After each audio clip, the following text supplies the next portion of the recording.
বাংলা চলচ্চিত্রের জনপ্রিয় নায়িকা সাদিকা পারভীন পপি অনেকদিন ধরেই বড় পর্দায় অনুপস্থিত ছিলেন। প্রায় 6 বছর পর তিনি ফিরলেন তার নতুন সিনেমা ডাইরেক্ট অ্যাটাক নিয়ে। ছবিটি মুক্তি পেয়েছে 2025 সালের 17 অক্টোবর।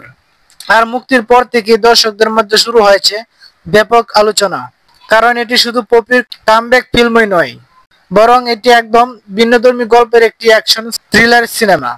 এই ছবিতে পপিকে দেখা গেছে একজন পুলিশ অফিসারের চরিত্রে, যেখানে তিনি অপরাধীদের বিরুদ্ধে লড়াই করছেন ন্যায়ের পক্ষে। দর্শকরা পপির এই নতুন রূপ দেখে বেশ অবাক ও মুগ্ধ হয়েছেন। এখন প্রশ্ন আসছে একটাই, ছবিটির আয় কত হলো?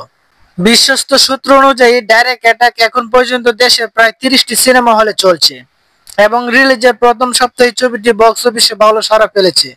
একাধিক মিডিয়া রিপোর্টে জানা গেছে ছবিটির বাজেট ছিল প্রায় 1,20,00,000 টাকা, আর মুক্তির কয়েকদিনের মধ্যেই এটি প্রায় 7 কোটি টাকার ব্যবসা করেছে।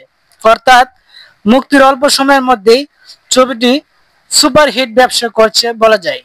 এই ছবিতে পপির সঙ্গে অভিনয় করছেন আমিন খান, ইমন, শিরিন শিলা সহ আরো অনেকেই।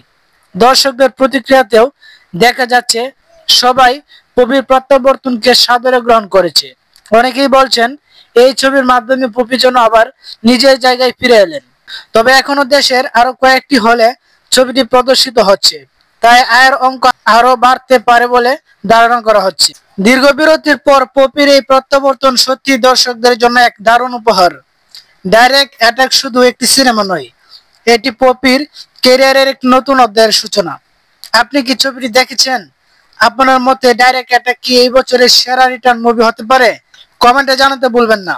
বন্ধুগণ, এই ভিডিওটি ভালো লাগলে একটা লাইক দিয়ে দিন।